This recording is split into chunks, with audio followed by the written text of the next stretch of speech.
Tonight, we're following up on the availability of the ride-sharing service called Uber. It's used in lots of cities, but it's still not approved here in Portland. That hasn't stopped the company from trying to launch here and in other local cities. In one city where you can use Uber, Salem, but it might not be available there for much longer. Why? Well, Chris Woodard getting answers tonight.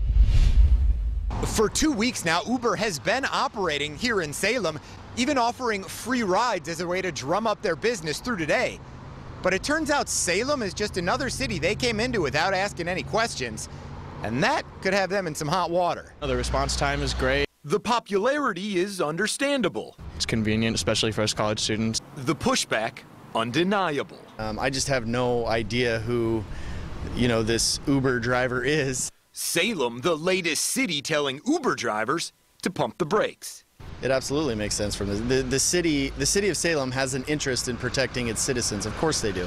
I just got my hands on this letter sent from the city of Salem to Uber last week, telling the company their drivers are breaking the law. I found out they must apply and pay for operator licenses and driver licenses, which include a police background check, if they want to keep doing business.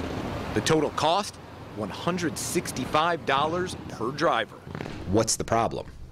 Well, our concern and the reason for our regulations are public safety and the livability of our community. City officials tell me they didn't know Uber drivers were operating in town until they saw an article in the local newspaper. We could have worked together to make their entry into Salem, as smooth as possible, but that's not where we are, so.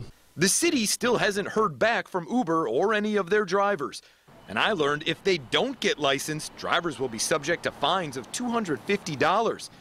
I reached out to Uber, and a spokesperson tells me they have no intention of stopping service, saying in a statement, any attempt to restrict consumer choice and limit economic opportunity does nothing but hurt the thousands of residents and visitors who already rely on Uber for safe, affordable, and reliable transportation.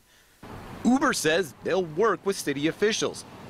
City officials still haven't heard a peep.